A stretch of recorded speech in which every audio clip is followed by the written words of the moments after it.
Hello students, स्वागत है आप सभी का basics with Kundan sir YouTube channel पर।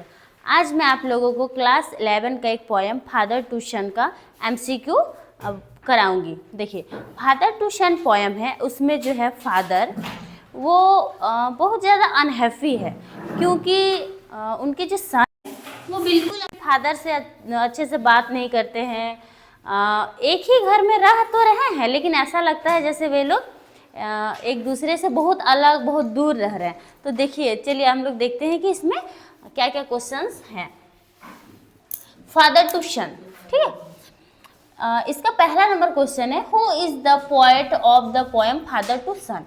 बोल रहा है फादर टू सन जो पोएम है उसका पोएट कौन है। Shirley Toulson, Elizabeth Jenning, Walt Whitman, Ted Hughes. तो इसका राइट आंसर हो जाएगा बी, एलिजाबेथ इसका राइट आंसर है। ठीक है, चलिए अब next second number, prodigal means. Prodigal means क्या होता है।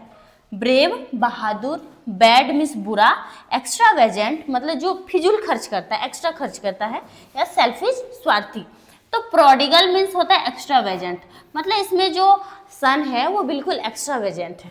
ठीक है, नेक्स्ट क्वेश्चन देखिए, there was no sign of death between the father and the son. बोल रहा है जो पिताजी हैं और बेटा है उन दोनों के बीच कौन सा साइन नहीं है।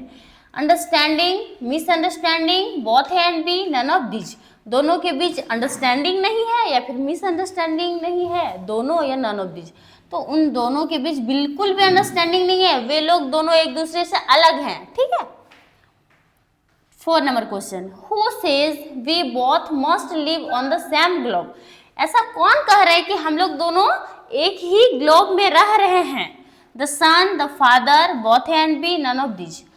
तो यहाँ जो फादर है, मैंने अभी बताया कि जो फादर है वह कह रहे हैं कि हम लोग एक ही घर में रह रहे हैं। सेम ग्लोब मतलब एक ही घर में रह रहे हैं, लेकिन ऐसा लग रहा है मानो हम लोग एक दूसरे से सालों से बात नहीं किए हैं, एक दूसरे को देखे नहीं, ऐसा लग रहा है। द फादर राइट आंसर हो जाएगा। ठीक है, question number 5, in the poem father to son who is expressing his helplessness. बोल रहा इस पोएम में जो है कौन अपने असहायपन को एक्सप्रेस कर रहा है। The son, the father, the poet, all of these. तो इसमें जो असहाय है वो एक पिता है।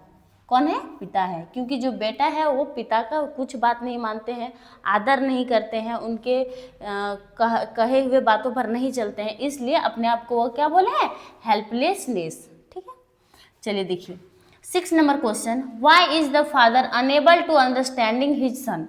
बोल रहा है कि जो पिताजी है वो किस तरह से उनके अंडरस्टैंडिंग को नहीं समझ पा रहे हैं, समझने में अनेबल है। Generation gap, psychological gap, emotional gap, या नन ऑफ दीज। तो इसमें जो जनरेशन गैप के वजह से, किसके वजह से, जनरेशन गैप। जनरेशन मतलब पीढ़ी दर पीढ़ी होता है ना। तो जैसे इसका पिताजी हुए, पिताजी बड़े हुए, फिर उनका शादी हुआ, उसका बेटा हुआ, तब तक जनरेशन में कितना बदलाव आ चुका है, इसलिए वो अभी अपने पिताजी के बातों को नहीं मानते हैं। व्हाई इज द फादर, यहाँ पर अनहैप्पी हो जाएगा। Why is the father unhappy with his son?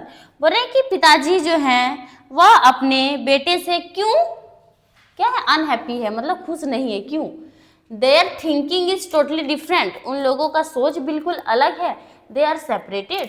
वे लोग बिल्कुल सेपरेट है। They live in different homes. वे लोग अलग अलग घर में रहते हैं। None of these, इनमें से कोई नहीं। तो राइट आंसर हो जाएगा there thinking is totally different. उन लोगों का सोच जो है बिल्कुल अलग है। ठीक है, साइलेंस सराउंड्स देम बिकॉज, यहाँ पर सराउंड्स हो जाएगा, साइलेंस सराउंड्स देम बिकॉज। पूरा शांति बिल्कुल चारों ओर फैली हुई है। क्यों? दे आर स्ट्रेंजर्स, वे लोग अजनबी है। दे आर नॉट फ्रेंडली, वे लोग एक दूसरे से फ्रेंडली मित्रतापूर्वक बिहेव नहीं करते हैं।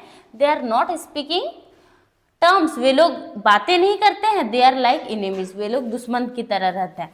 तो हो जाएगा they are not speaking terms, यहाँ पर दैम्स हो जाएगा। ठीक है, वे लोग एक दूसरे से जो है क्या करते हैं, बातें नहीं करते हैं।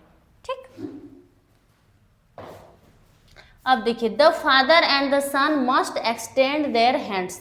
बोल रहा है कि पिताजी और बेटे को एक दूसरे का हाथ पकड़ के रखना चाहिए। इसका मतलब क्या है, देखिए फॉर द गुड रिलेशंस, अच्छे रिलेशंस के लिए, टू फॉरगिव ईच अदर, एक दूसरे को माफ़ कर देना चाहिए।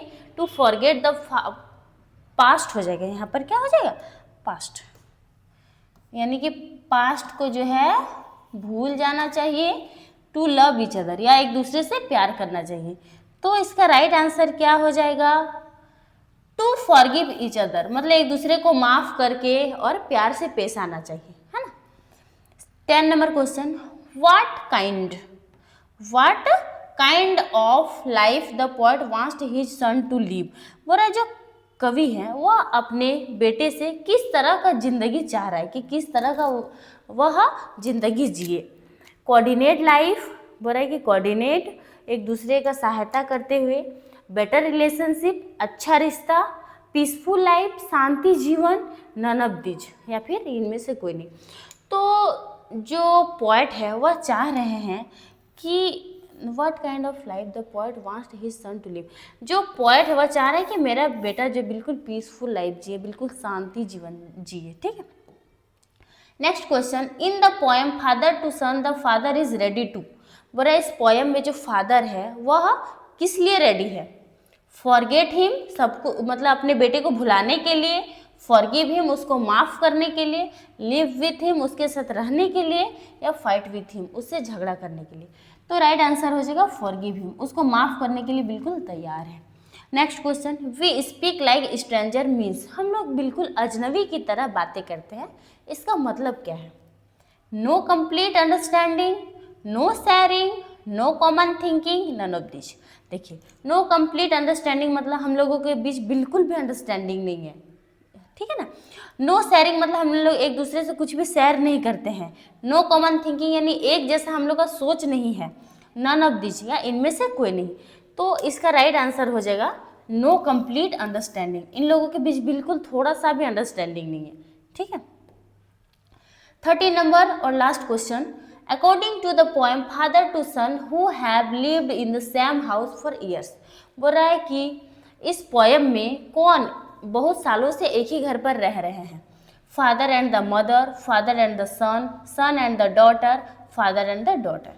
तो एक ही घर में कौन रह रहे हैं, फादर एंड द सन। चलिए यही लास्ट क्वेश्चन था। चलिए आप लोगों को फादर टू सन पोएम का सारा एमसीक्यू अच्छे से समझ में आ गया होगा, तो आप लोग पॉज करके इसको देख लीजिएगा।